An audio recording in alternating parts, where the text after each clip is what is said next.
దక్షిణాది నుంచి కాంగ్రెస్ అర్థం చేసుకున్నట్టు బీజేపీ కనీసం ఆలోచన కూడా చేయట్లేదన్నారు విజయశాంతి. కిషన్ రెడ్డి మాటలతో అది స్పష్టమవుతోందన్నారు. తెలంగాణ రాజకీయాల్లో కీలక పరిణామం చోటు చేసుకుంది. బీఆర్ఎస్ కు మద్దతుగా కాంగ్రెస్ నేత విజయశాంతి ట్వీట్ చేయడం హాట్ టాపిక్ గా మారింది. తెలంగాణలో బీఆర్ఎస్ ఉండదంటూ బీజేపీ రాష్ట్ర అధ్యక్షుడు కిషన్ రెడ్డి చేసిన వ్యాఖ్యలకు కౌంటర్ ఇస్తూ దక్షిణాది రాష్ట్రాలకు ప్రాంతీయ పార్టీలే ఊపిరి అన్నారు విజయశాంతి. ప్రజల మనోభావాలను అర్థం చేసుకునేవి కేవలం ప్రాంతీయ పార్టీలే అన్నారు. ప్రాంతీయ భావోద్వేగాలు, ప్రజల మనోభావాలు వారి ఆత్మాభిమానం వైపు నడిపిస్తూనే వస్తుండటం దక్షిణాది రాష్ట్రాల సహజ విధానమని అన్నారు. ఇది అర్థం చేసుకోకుండా వ్యవహరిస్తున్న వారికి కరుణానిధి, ఎంజీఆర్, ఎన్టీఆర్, జయలలిత నుంచి ఇప్పుడున్న బీఆర్ఎస్, వైసీపీ సమాధానమన్నారు.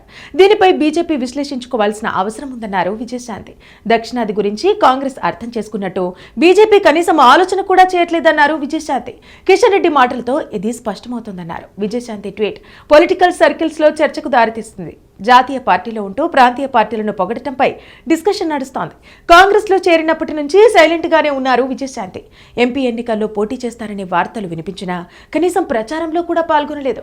కాంగ్రెస్ లో రాములమ్మ అసంతృప్తిగా ఉన్నారనేది ఓపెన్ సీక్రెట్. తాజా ట్వీట్ తో అది మరింత బలపడింది.